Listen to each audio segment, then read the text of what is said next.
Hey guys, Kaiju here. Today we're going to be doing another Kaiju review. And this one, of course, as you can see by the title, is a Godzilla itself, and a pretty special one at that.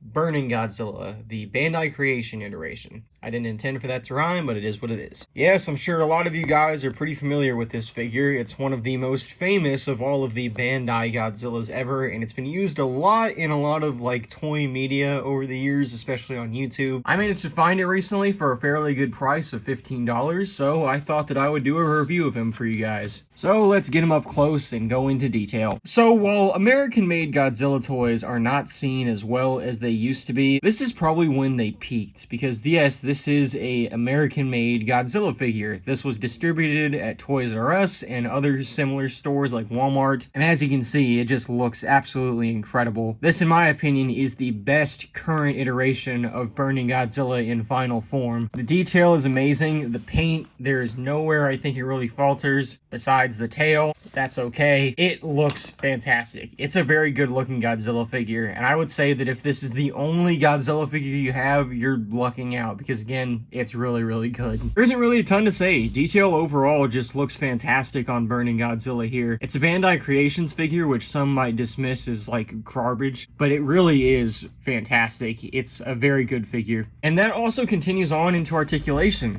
The arms can go side to side, in and out. The head can turn, which is pretty rare to see on a Godzilla figure, but you can do that for him. His legs can kick, and his tail can rotate, although it is quite stiff. This is pretty standard articulation for a Bandai America Godzilla. Most of the time on newer releases, you'll see 4 points of articulation, but Bandai America was doing it a lot better back then. They would give it the standard 6, and in my opinion, that's a lot better. But let's move Burning Godzilla to the side and of course get on to sizing. Starting off with the standardized version of the Godzilla he's based off of, it is the typical Heisei Godzilla from Bandai. And you might notice that this guy is actually a little bit taller than Burning Godzilla, and that is because of the way that he is overall just shaped. His tail is a lot more close to the ground, so that means that he's kind of leaning forward a lot more. Meanwhile, this guy is leaning more back on his tail, so he's a lot more straight up. But they do look good next to each other. You can tell that they are based on the same suit-ish. Of course, this is a different iteration of it, but you know what I mean. They're from the same era, is what you can tell. Now, I don't have Destroya on me right now, but I do have another Godzilla that's pretty famous and that a lot of other people have. It's the Playmates Legendary Standard Godzilla. These are 2 of the most famous Godzilla designs ever, and they look fantastic next to each other. It's really cool to see how far Godzilla has come. And for those of you wondering, yeah, I might review this guy too. And why not talk about the reason that Godzilla looks like this? Because I have the exact figure that caused this.